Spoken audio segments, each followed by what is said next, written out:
La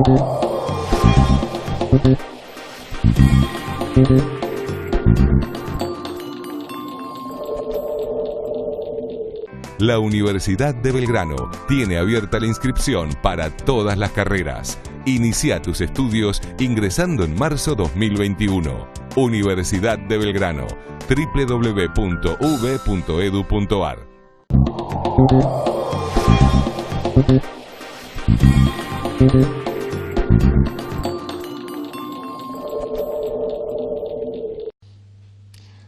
Hola, bienvenidos a Universidad Crítica, el programa creado y conducido por el doctor Avelino Porto. Soy Jorge Elías. Hace poco recibí una viñeta en la cual uno de los personajes le preguntaba al otro a qué se dedica.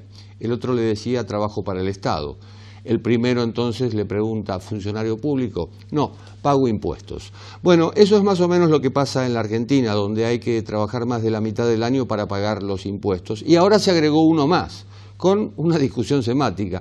¿Es aporte solidario o es impuesto? Todo indica que es impuesto, pero desde el oficialismo que presentó esta propuesta, que tiene media sanción de diputados, se habla de aporte solidario y por única vez. Pregunta, ¿será por única vez? Dudas que nos planteamos, así como la reforma judicial, que sigue en pie la reforma judicial, una reforma judicial que está lejos quizá de la gente, porque estamos hablando más que todo de justicia penal, de Comodoro Pi, y está cerca de determinados funcionarios, sobre todo aquellos que están imputados por corrupción. Y hablando de corrupción, iremos a Perú. En Perú ha habido cuatro presidentes en un solo mandato, el de Pedro Pablo Kuczynski, que termina en junio del año próximo. Finalmente, hasta las elecciones del 11 de abril, en principio, seguirá Francisco Sagasti como presidente. Seguirá porque asumió hace poquito, pero hubo convulsión y de esa convulsión hablaremos aquí, luego de los siguientes títulos.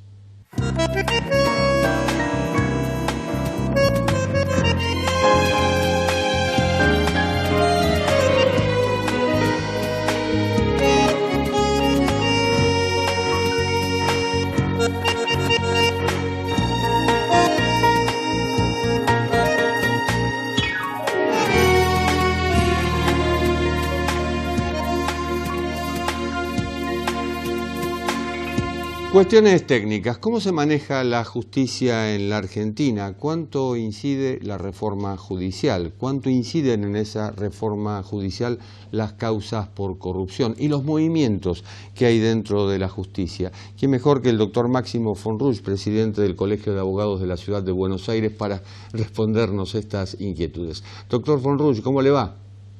¿Qué tal, Jorge? ¿Cómo andan ustedes? Muy bien. La pregunta básica, elemental, ¿cómo se maneja la justicia en la Argentina? Y esto tiene que ver más que todo con la injerencia política. ¿Cómo lo ve usted? Bueno, el panorama de la justicia, particularmente a partir de esta gestión, también viene de gestiones anteriores. Hoy le diría que la justicia está en una situación, nosotros sacamos una declaración precisamente con el colegio hace un par de días, donde la calificamos como incierta, como grave, ¿no? La situación de la justicia. ¿Por qué? Por una serie de cosas que se han ido dando que de alguna manera no pareciera estar en línea con lo que había dicho el presidente cuando dio su mensaje inaugural ante el Congreso, donde expresamente había sostenido que venía a despolitizar la justicia, ¿no es cierto? Una serie de cosas que, le digo, desde el punto de vista de nuestro colegio, compartíamos en gran parte. Sin embargo, a poco que transcurrió el tiempo, nos encontramos con varias cosas. Por un lado, un proyecto de reforma judicial que se presentó. Es un poco ambicioso hablar de reforma judicial, porque en realidad el proyecto es de reforma de la justicia federal penal, no es un proyecto, ¿no es cierto?, que incluye muchísimas reformas que necesita toda la justicia y no solamente penal federal.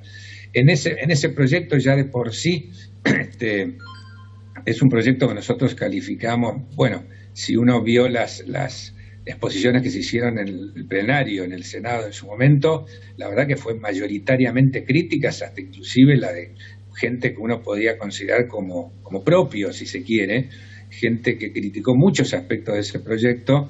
Por ejemplo, uno le diría el tema de la carencia de una base empírica, porque yo pasar de 12 juzgados a 46, ¿no es eso una reforma máxima en un contexto en el que vamos hacia lo que se llama el procedimiento acusatorio, donde en realidad el rol predominante lo van a tener los fiscales? Entonces, ¿por qué pasar de 12 a 46? ¿Por qué no 35, 28? Quiero decir, no hay fundamento en el proyecto que justifique esta cantidad de juzgados. Porque una cosa distinta es si yo en un proyecto digo, bueno, mira, acá están las estadísticas de causas que entran al fuero penal federal, entran tantas causas por día, se multiplicó por tanto, eso determina que tengan que ser 46 juzgados. Ahora, si yo solamente hago 46 juzgados, porque con eso quiero diluir a los juzgados actuales, eso no es una reforma de la justicia, ¿no?, penal. O sea, si en realidad yo estoy considerando que hay jueces que no cumplen con su cometido, en vez de diluirlos, ¿no es cierto?, lo que tengo que hacer es utilizar los mecanismos que están en la Constitución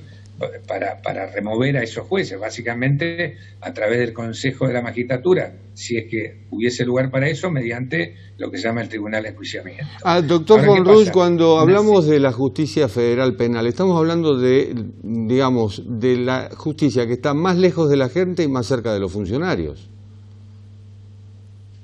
Exactamente, es lo que se llama lo que todos conocen como la justicia de Comodoro Pi, porque por el contrario, esa reforma judicial, en cambio, hacía casi parte de lo que se llama la justicia nacional en lo criminal y correccional, que es la justicia que en el marco de la Ciudad de Buenos Aires es la que está más cerca de la gente, porque tiene que ver con los delitos, ¿no es cierto?, contra la seguridad y otro tipo de delitos, ¿no es cierto?, que afectan a la gente.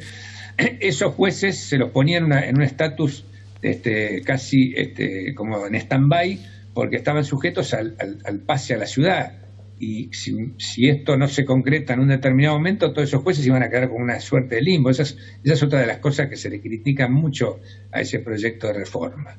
Pero yo lo que decía, ¿no es cierto?, que básicamente, si yo quiero reformar la justicia, ¿no es cierto?, porque no me gustan 12 jueces, hay otros mecanismos, ¿no es cierto?, para que si estos jueces realmente, si hacen las cosas mal, se remuevan por los mecanismos legales. ¿Qué pasa? ¿Por qué no funciona el sistema de remoción y por qué también funciona mal el sistema de selección de jueces? Y todo esto tiene que ver con la figura del Consejo de la Magistratura de la Nación, que se incluyó en la Constitución en el año 94, tenía por finalidad sacarle discrecionalidad al poder político para la designación de jueces. Entonces se creó el Consejo, que está compuesto por 3 estamentos, básicamente: el estamento político, el estamento de los abogados, el estamento de los jueces, y hay unos académicos. ¿Qué pasó en el año 2006? En el año 2006, a instancias de la gestión anterior kirchnerista, se modifica esa ley y se desbalancean los estamentos. Entonces se le da una preeminencia al sector político, una gran preeminencia sobre el sector de abogados y jueces. ¿En qué se traduce esto, para que lo entienda la gente? Bueno, esto se traduce en que tanto para seleccionar un juez como para remover un juez, la política se cuela en gran medida. Entonces, por un lado, los procesos para seleccionar jueces se extienden enormemente, y cuando hay que remover un juez, entonces prima la política. Y quiero decir, hay un juez por ahí que merecería ser removido por las causales que de inconducta que, por ejemplo, presenta, pero no, resulta que lo está protegiendo parte de la política. Y como se necesitan 2/3 en ese cuerpo para instar un procedimiento de remoción, entonces no se remueve. ¿Por qué? Porque hay un acuerdo político. ¿Y eso por qué? Vuelvo a decir, porque prima la política. Nosotros en el colegio interpusimos una acción de inconstitucionalidad contra esa reforma. Después de muchísimos años, en el año 2015 obtuvimos un fallo en la Cámara Contencioso Administrativa Federal, donde se declaró inconstitucional esa composición de los estamentos, y el fallo dice, bueno, mire, o se vuelve a la ley anterior o que el Congreso dicte una nueva ley que respete este equilibrio estamental. Bueno, este fallo fue recurrido por el Estado Nacional, por el Congreso, y lo tiene a estudio la Corte desde el año 2015, si bien durante un periodo tuvo una suspensión de plazos que nos habían pedido en el anterior gobierno, porque se había presentado un proyecto para hacer la reforma a nivel de Congreso, después eso se truncó, nosotros allí pedimos que se reanuden los plazos, y bueno, y la verdad que eso la Corte lo tiene a resolver y sería una cosa muy importante. ¿Por qué? Porque fíjense que además hoy mismo, en el Consejo Consultivo, que acaba de entregar su informe, entre otras cosas, uno de los objetivos es modificar la integración, composición, funcionamiento del Consejo de la Magistratura, y es fundamental saber qué es lo que tiene que decir la Corte sobre este equilibrio que tiene que haber entre los estamentos. Es decir, el problema es la politización del Consejo de la Magistratura, creado en 1994 por la reforma constitucional. 2/3, decía usted, 2/3 del Senado también se necesitan para nombrar al Procurador General de la Nación. Claro, que fíjese que tiene otra consecuencia. Bueno, esas son otras consecuencias. Fíjese, el tema del Consejo de la Magistratura tiene otras consecuencias también. Una que se deriva en este tema famoso de los traslados. ¿Por qué se pusieron, que lo hicieron todos los gobiernos, porque no lo hizo el gobierno de Macri, lo venían haciendo gobiernos anteriores, estos traslados de jueces de un lugar a otro? Justamente porque el Consejo de la Magistratura demora muchísimo los concursos. Entonces se alargan por 6, 7 años y pasa en algunas situaciones, como concretamente había pasado en el caso de los tribunales, la Cámara Federal, donde están los doctores Bruglia y Bertuzzi, que en un momento determinado, de 2 salas compuestas de 3 miembros cada una, habían quedado solamente un miembro en cada una, por renuncias, jubilaciones o traslados de jueces, o salida de jueces, como el caso de Freiler, que fue destituido.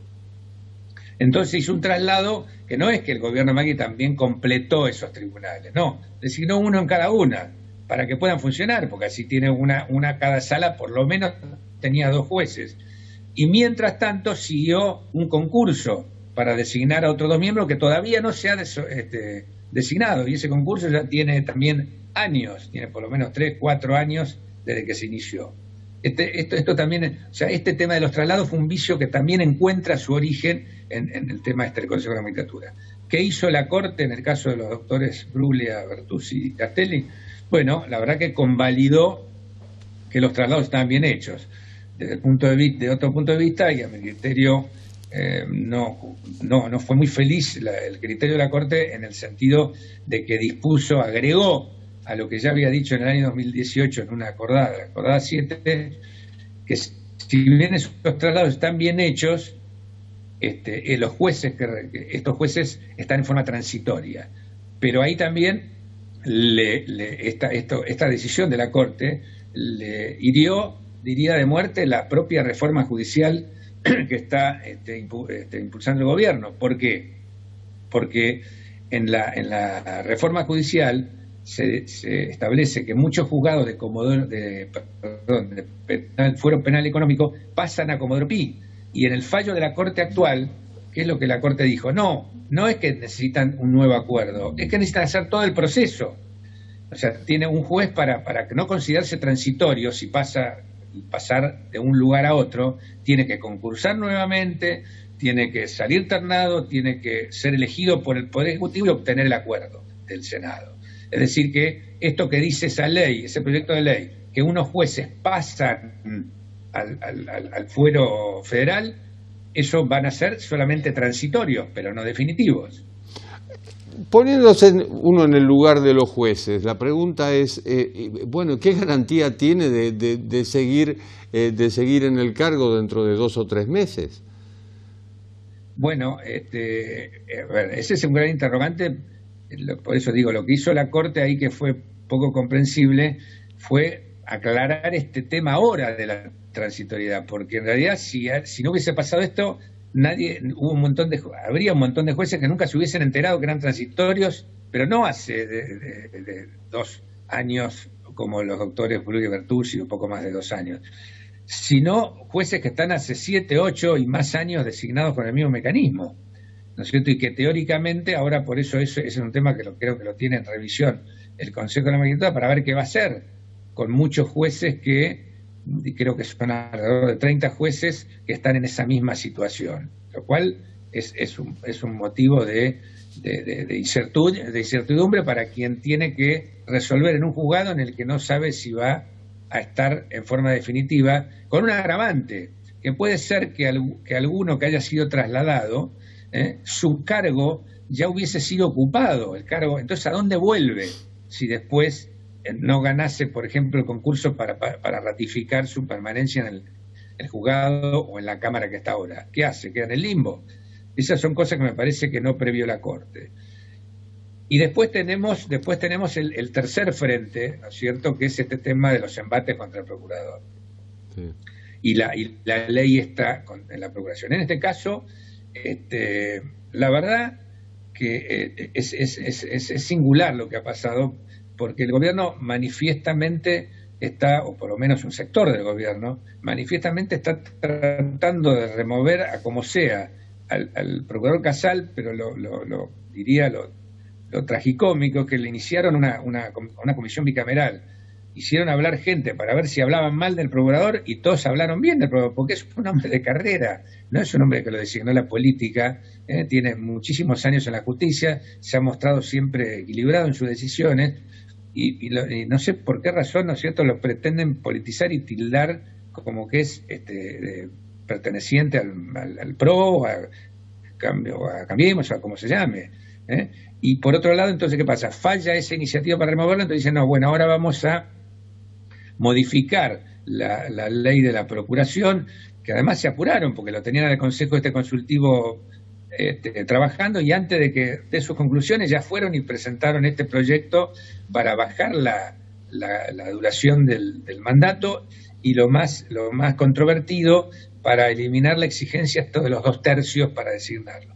Es cierto que la Constitución no exige los 2/3 para designar al procurador, pero en esta materia existe a nivel internacional y en materia de derechos humanos un concepto que se llama el principio de no regresividad. ¿Qué quiere decir esto? Que cuando un Estado, ¿no es cierto?, da mayores garantías, sobre todo en el marco de la justicia, cierto, de estabilidad a determinados funcionarios, el hecho que después pretenda remover ese requerimiento es una involución, ¿no es cierto? Es como ir para atrás, y que entonces eso no estaría permitido, eso sería cuestionable desde el punto de vista del derecho, en este caso internacional, ¿no es cierto?, por los pactos, ¿no es cierto?, a los cuales la Argentina ha adherido. Pero además se tropieza con otro obstáculo acá, que es que el propio doctor Rafeca, me parece que en un gesto que me parece que habla muy bien de él, ha dicho que él no está dispuesto, ¿no es cierto?, a asumir la procuración si no es con el requerimiento de los 2/3. Me parece muy importante, ¿no es cierto?, porque es demostrar, ¿no es cierto?, que quiere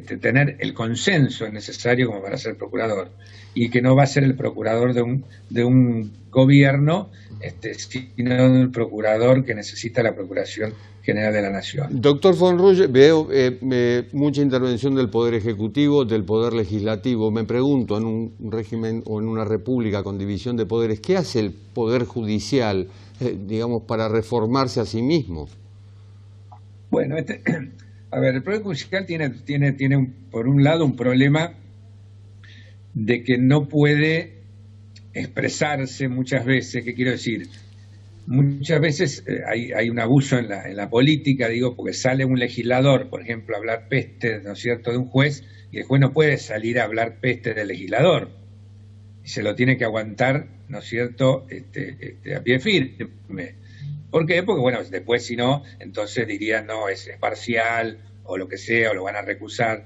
Entonces, es un trato, me parece que acá hay que empezar por respetar las instituciones, quiero decir, el Poder Ejecutivo y los miembros del Poder Ejecutivo y el Poder Legislativo tienen que respetar a los jueces, me parece, más allá de que no compartan sus decisiones. Yo por ahí no estoy de acuerdo con una decisión de un juez, puedo decir no estoy de acuerdo, yo ahora mismo, por ejemplo, estoy diciendo, mire, para mí la Corte no estoy de acuerdo, discrepo del criterio, estoy de acuerdo con el tema que dijo que los traslados estuvieron bien hechos, pero discrepo de los alcances del fallo que dice que los jueces trasladados están en forma transitoria.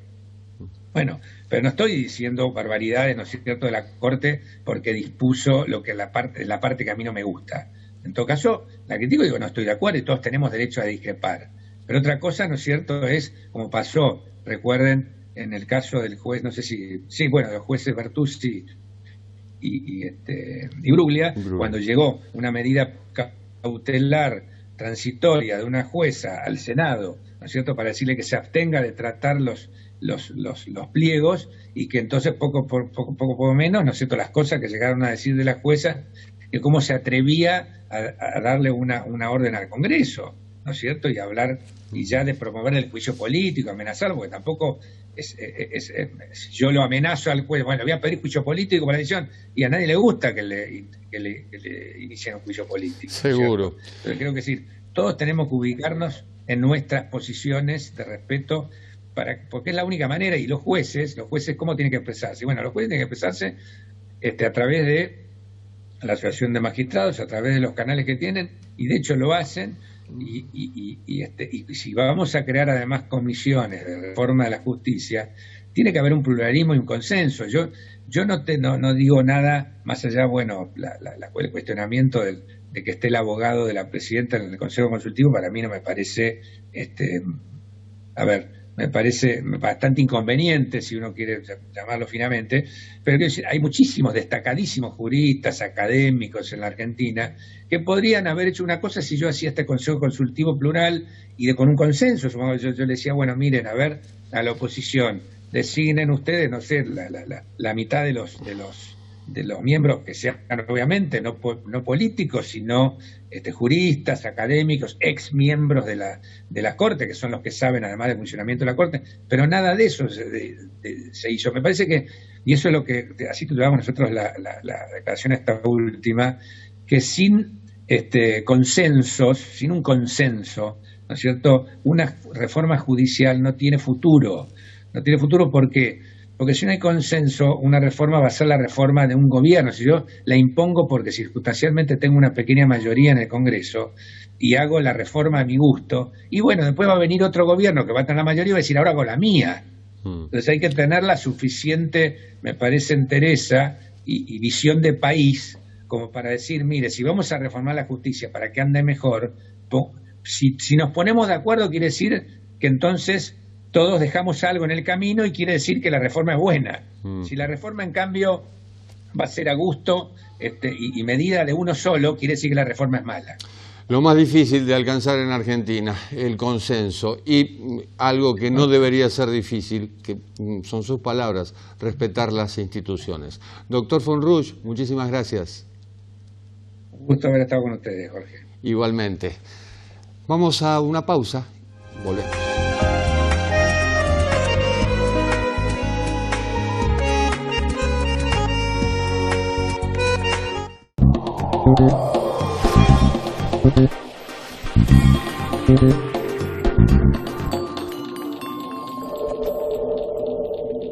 La Universidad de Belgrano tiene abierta la inscripción para todas las carreras. Inicia tus estudios ingresando en marzo 2021. Universidad de Belgrano, www.uv.edu.ar.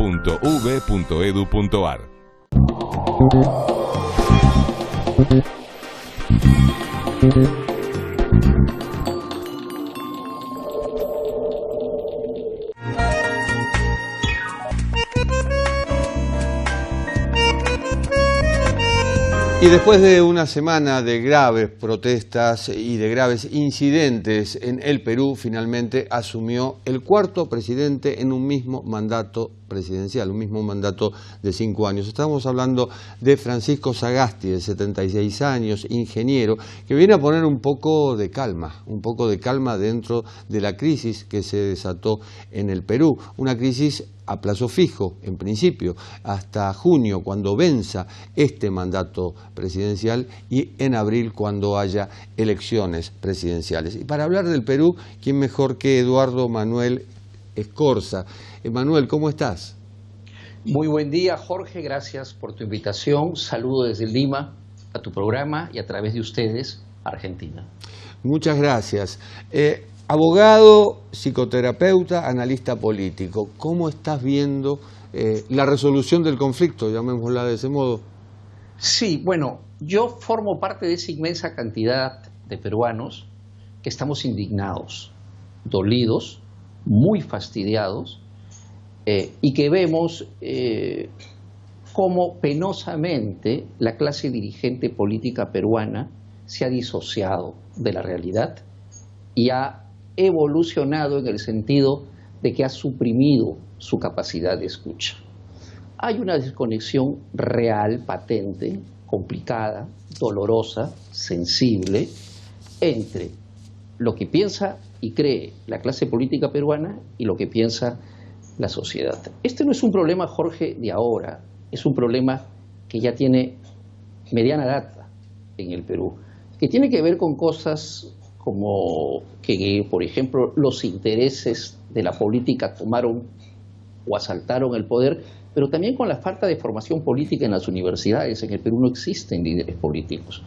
La política prácticamente fue prohibida en todo centro de enseñanza, que es donde se habla, se debate y se desarrollan las ideas y la mirada sensible de un país, yo diría, en cualquier parte del mundo, pero que tiene que ver ya más concretamente con el hecho de que hace unos años llegó al poder el partido de Pedro Pablo Kuczynski, que fue un partido de mentira, que fue un flujo de intereses casi inconexos que buscaban articularse en torno a una toma de poder.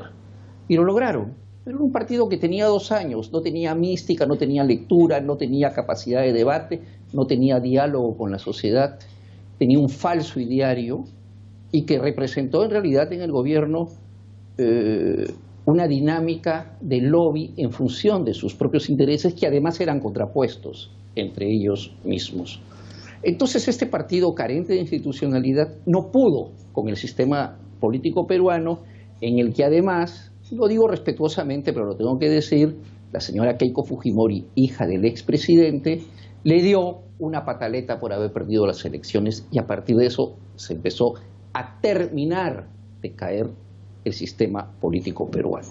Un último punto, Jorge, con esto termino: sistema absolutamente corrupto, porque prácticamente no hay excepciones obviamente, pero prácticamente no hay alcalde, gobernador regional, un porcentaje mediano de ministros y presidente de la República que no haya hecho acuerdos por lo bajo, con lo que era una forma de hacer política, hacer obra a cambio de coima. De manera que esta es la realidad que tiene el Perú, que es dolorosa, es penosa y es escandalosa. Que esa resultó ser la acusación contra Martín Vizcarra, justamente, y el pedido de vacancia vino por ese lado. Ahora bien, la pregunta recurrente: ¿en qué momento se jodió el Perú? De conversación en la catedral de Mario Vargas Llosa. ¿Podríamos ponerle fecha en los Vladivideos, seguir con Fujimori, más allá de los crímenes de lesa humanidad, Alejandro Toledo, Ollanta Humala, y así sucesivamente hasta llegar a Pedro Pablo Kuczynski? Yo creo que el Perú no se ha terminado, valga la manera de parafrasearlo, de joder. Y no se ha terminado de joder porque el Perú como país no se ha terminado de constituir. La institucionalidad peruana es sumamente endeble, es tremendamente frágil. Incluso hoy en día entra un ministro y cambia toda la política, porque no hay institucionalidad. En salud puede entrar una persona que está contra las píldoras anticonceptivas y al día siguiente entra una persona que promueve el aborto. Entonces yo diría que el Perú todavía continúa en proceso de descomposición, pero aquí viene la paradoja: yo lo describiría como un país con una clase política y gobernante moribunda, que se niega a salir de su propio sitio de poder. Pero esto está llegando, y está llegando de a pocos y cada vez más. Mencionabas la cantidad de funcionarios, alcaldes, gobernadores imputados por causas de corrupción. Ahora resulta que 68 de los 130 congresistas también están bajo la mira judicial, algo que lo hace muy parecido a lo que ocurre en Brasil. es un parlamento de impunidad. Te voy a dar un ejemplo patético. Al día siguiente que fue vacado Vizcarra, al día siguiente, no habían pasado siquiera 24 horas.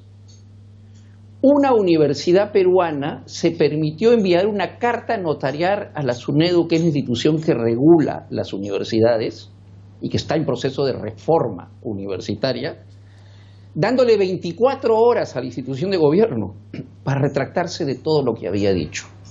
El nivel de prepotencia y el nivel evidente de deseo de asalto del gobierno para intereses personales o institucionales ajenos a la política pública es muy alto en el Perú, y eso es un problema que tenemos actualmente y que tenemos que luchar casi tanto como cuando se luchó, yo no vivía en el Perú, contra la dictadura de Fujimori.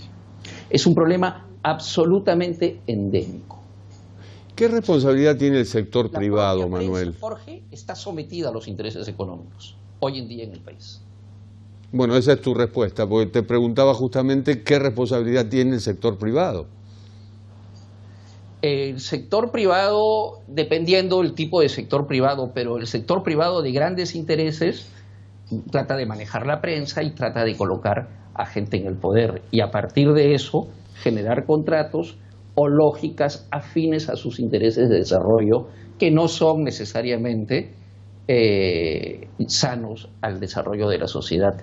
Aquí hemos estado meses luchando para que en las cajitas de cartón de los productos diga si era alto en azúcar o no, si era alto en grasas o no, porque la empresa privada se negaba y habían parlamentarios que la servían. Hablabas de la descomposición de los partidos políticos. Inclusive en estos cambios de presidente se llegó a comparar al Perú con Argentina, con lo que ocurrió aquí mismo en Argentina. Tuvimos 5 en 15 días. El Perú tuvo 4 en poco tiempo. Pero la pregunta es, bueno, ¿hay algún atisbo de recomposición de partidos tradicionales como el APRA, por ejemplo? Yo me atrevería a decir que no. Lo vemos, por ejemplo, cuando a mí y a muchas otras personas nos excluyeron de la anterior campaña electoral por una tontería administrativa. Lo vemos porque yo colaboro con un partido político que tiene enormes problemas para terminar su inscripción, y lo vemos cuando hay más de 10 partidos nuevos que no lograron cumplir con los requisitos por la pandemia, y simplemente el Jurado Nacional de Elecciones les ha cerrado el camino. Lo que hay es la perseverancia de algunos partidos políticos de quedarse en el poder y de perpetuarse, y además sin cambio generacional. El caso del APRA es un partido que está sobreviviendo a la valla, pero paradójicamente es el partido más institucionalizado del Perú. Hay algo que se llama coalición de independientes. ¿Qué es? No he escuchado propiamente la coalición de independientes, pero lo voy a metaforizar. Debe ser una coalición de gente indignada que quiere un mejor país y que no encuentra forma de representar su forma de pensar y a nuestra patria en los partidos políticos. Porque en los partidos políticos, en líneas generales, no es mi caso, los puestos de postulación se compran y se venden. Lo vemos, por ejemplo, en este candidato joven, George Forsyth, un chico guapo, inteligente, en mi opinión honesto, pero que está cometiendo el terrible error de dejarse seducir por la idea de ser presidente de la República. Entonces, había un partido que se llama todavía Solidaridad Nacional, que de pronto su líder máximo, el Pastor Lay, dejó de salir en medios y le entregó el partido. Y este chico ahora gobierna el partido, punto 1, y punto 2, le ha cambiado de nombre, o le está cambiando de nombre. Ya no se va a llamar Solidaridad Nacional, sino Victoria Nacional. ¿Y por qué Victoria? Porque él hasta hace poco era alcalde de La Victoria. Tenemos que preguntarnos, y esto no constituye una acusación, si ese partido ha sido vendido. Y si ha sido vendido, ¿por cuánto dinero ha sido vendido y cómo ha sido esa transacción? Si se ha dado en Argentina, en Brasil, en Miami, en Europa, en España, En Asia no lo sé, o si fue dinero fresco peruano y de dónde. Porque es absolutamente extraño que una persona que ha liderado un partido político por más de una década al menos, me parece que son 2 incluso, de pronto se silencie y le entregue el partido a un muchachito de 36 años, que era el arquero de Alianza Lima. Para su equipo tapaba bien, pero que a quien posiblemente el arco peruano, si ganara las elecciones, le quedaría grande. Y esto muestra la fragilidad institucional de las instituciones políticas en el Perú. A mí en lo personal, y no tengo nada contra este muchacho, es más, lo describo como una persona honesta, todo esto a mí me da mucha vergüenza y preocupación. Un fenómeno recurrente, sobre todo después de la descomposición de los partidos políticos, también ocurrió aquí en Argentina, es decir, aparece una persona que es un líder y desde ese vértice de la pirámide se forma el partido, cuando en realidad debería ser la sociedad civil la que establezca la base y de ahí surja el líder del partido, es decir, lo estamos haciendo al revés. Claro, aquí además se le ha quitado la base, se le ha sacado a los líderes, se le ha entregado y se está permitiendo que cambie el nombre. Eso se llama comprar un partido. No sé si ha habido plata, yo intuyo que sí, pero que ha habido un proceso de compra o de transferencia, sin duda. Manuel, abogamos por supuesto por la vuelta de la paz en Lima, en Perú, en el Perú, país al que tanto queremos en general, y que la próxima sea para ya hablar de las elecciones y ya hablar de la asunción del nuevo presidente. Un fuerte abrazo. 3 cositas muy rapiditas para terminar. Sí. Hoy en día tenemos un presidente que durante 30 años ha estudiado el Perú y que dirigía el proyecto Agenda Perú, de manera que conoce temáticamente los asuntos. 2, que se define como un presidente de transición. 3, que se ha dirigido al alma y al corazón de los peruanos, que ha pedido perdón a nombre del Estado y que ha puesto un grupo técnico. Lo que venga lo tendremos que ver, porque todos sabemos, tú y yo lo sabemos muy bien, que no basta tener conocimiento técnico sino político.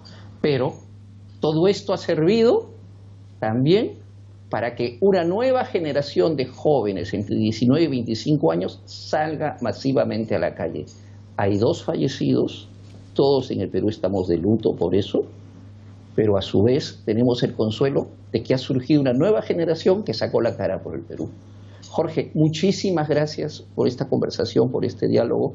Te felicito por tu programa y el mejor de los éxitos siempre. Lo mismo digo. Muchísimas gracias, Manuel. Un abrazo. Saludos. Saludos.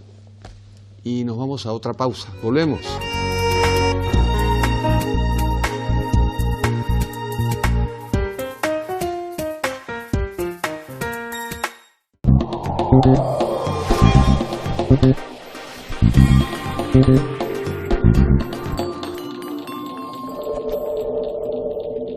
La Universidad de Belgrano tiene abierta la inscripción para todas las carreras. Inicia tus estudios ingresando en marzo 2021. Universidad de Belgrano, www.uv.edu.ar.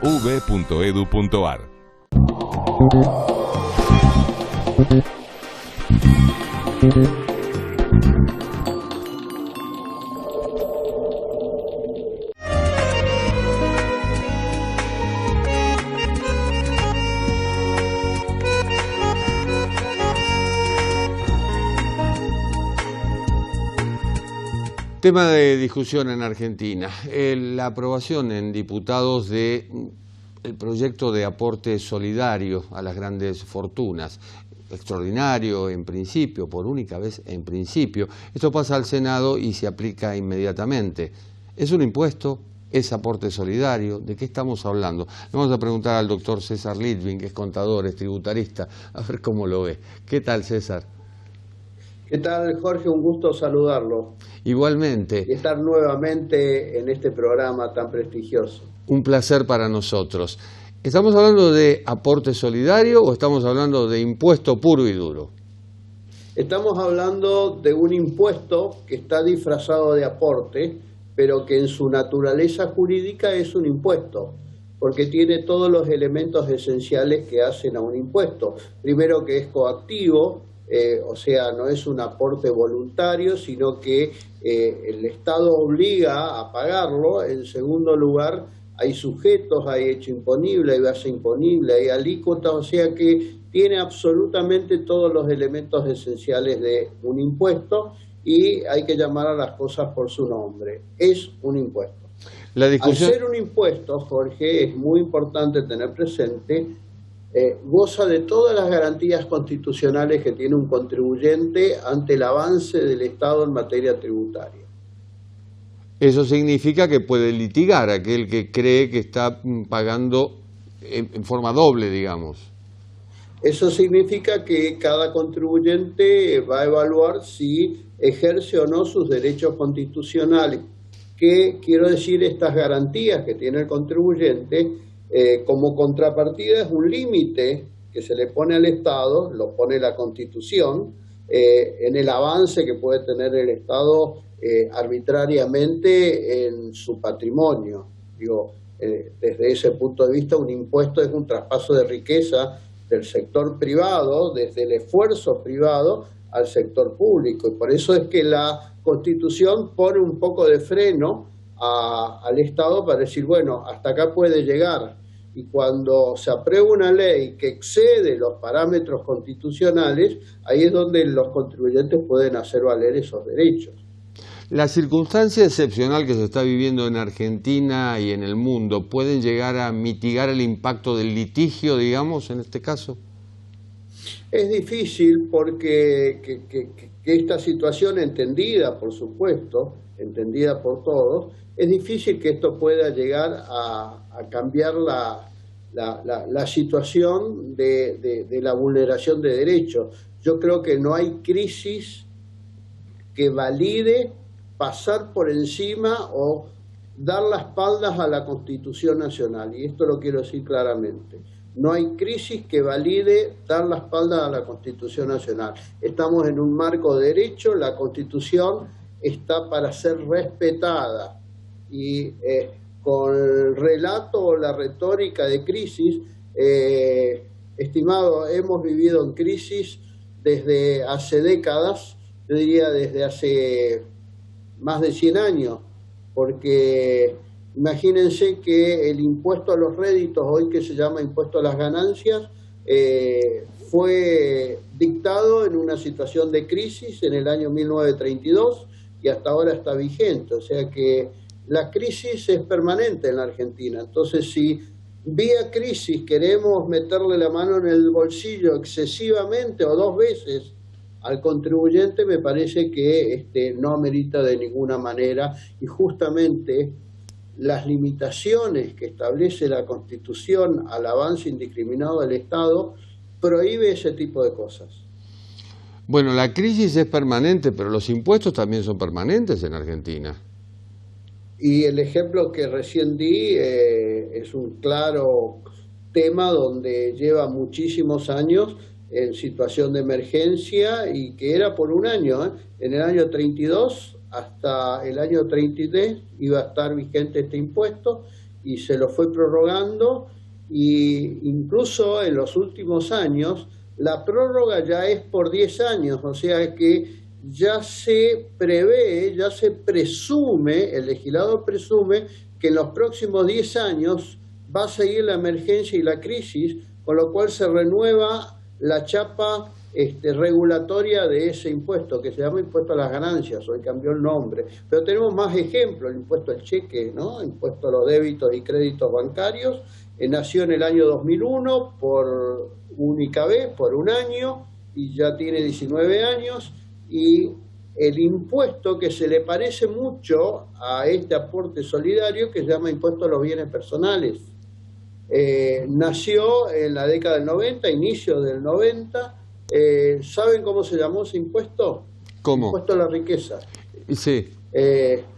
Parecido a este nuevo impuesto, ¿no?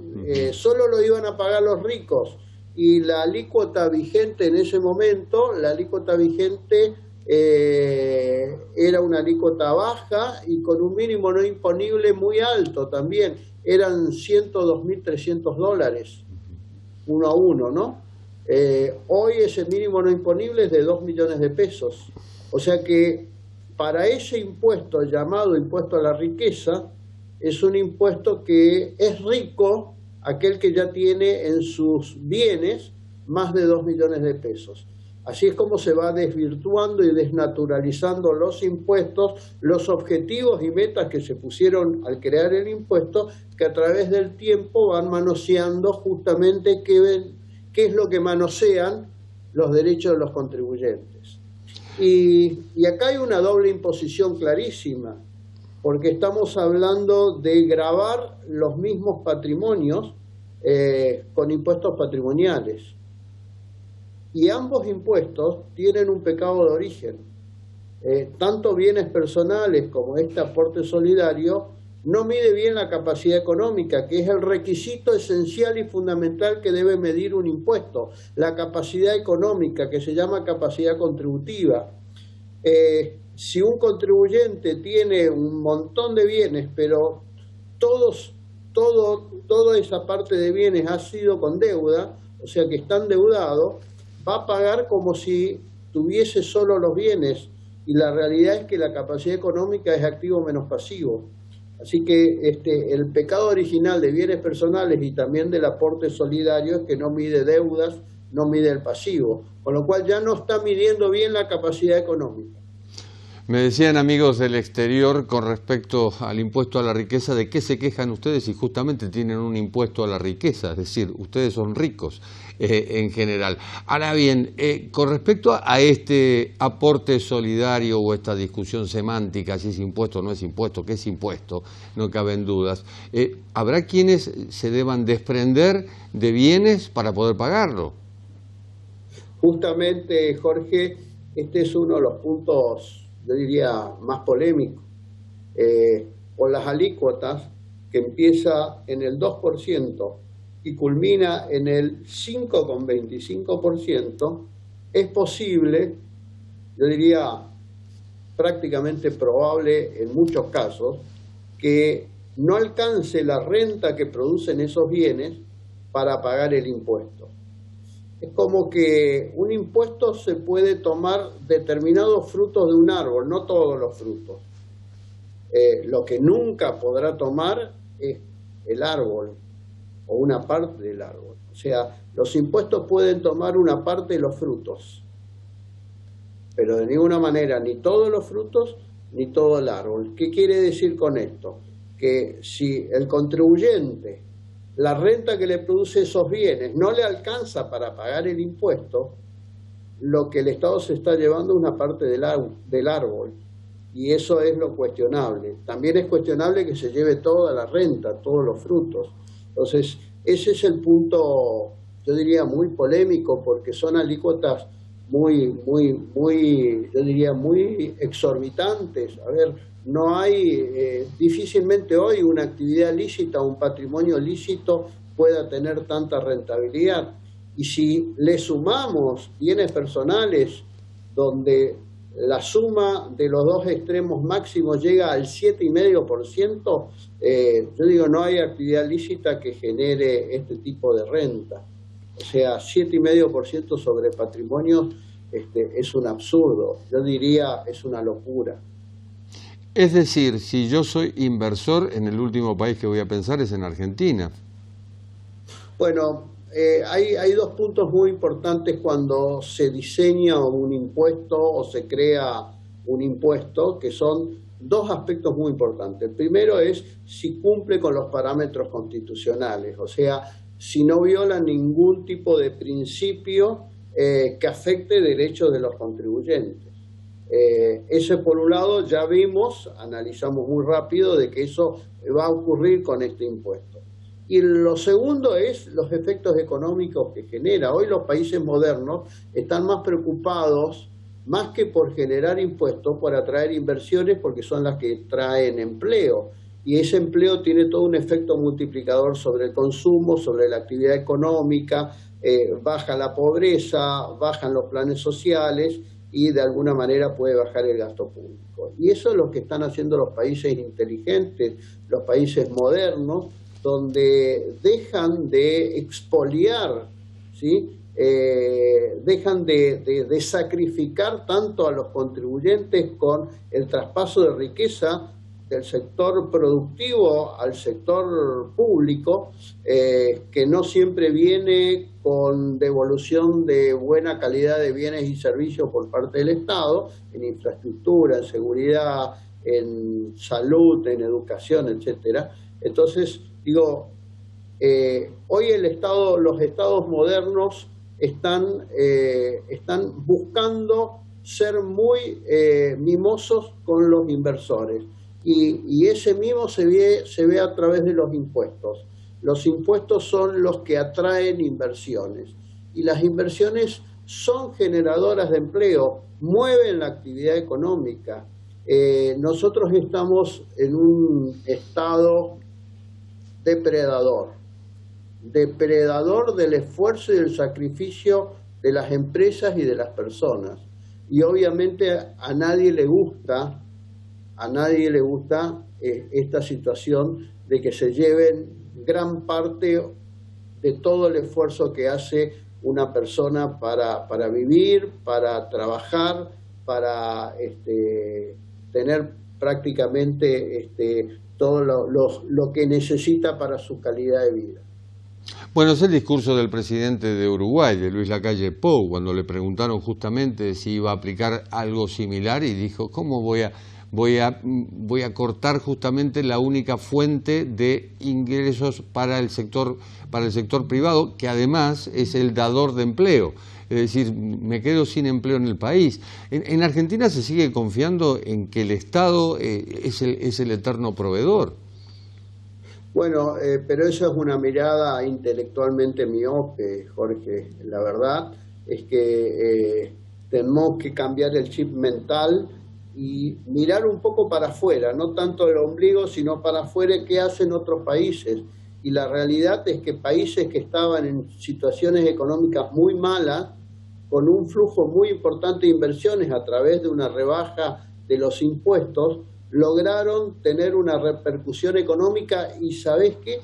A partir de esas mayores inversiones se generaron más recaudación, porque obviamente si mueve la actividad económica es lo que repercute inmediatamente en la recaudación. Entonces hay que ser un poco más abierto y mirar los países exitosos que han bajado impuestos y han aumentado la recaudación. Además han mejorado también la calidad de los servicios que presta el Estado.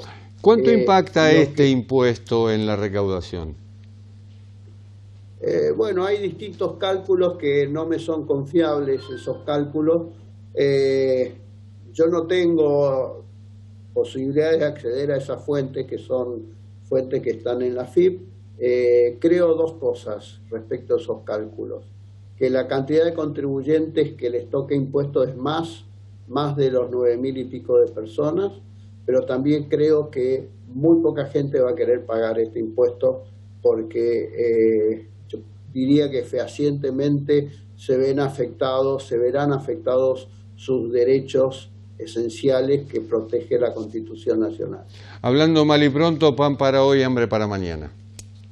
Así es, coincido totalmente con esto. Es una mala señal para los inversores, es una mala señal para los propios inversores argentinos, que en lugar de generar más producción, invertir más en sus actividades, están de alguna manera mirando a otros países donde invertir o incluso donde radicarse. Porque este tipo de medidas lo que genera es una fuga de emprendedores, y esto genera también una fuga de fortunas que se van a vivir a lugares donde los tratan con mucho más cariño. Doctor Litvin, gracias. Un gusto hablar con ustedes. Encantados.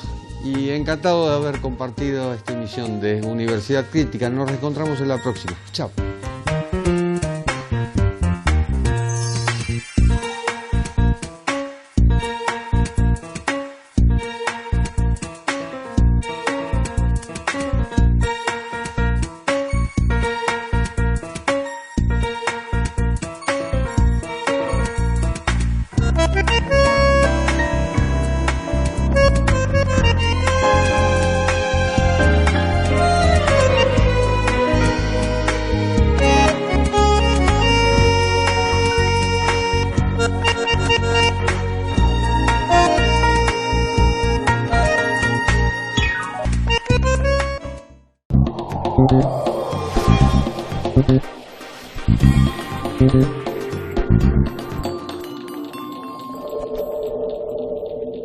La Universidad de Belgrano tiene abierta la inscripción para todas las carreras. Inicia tus estudios ingresando en marzo 2021. Universidad de Belgrano, www.uv.edu.ar.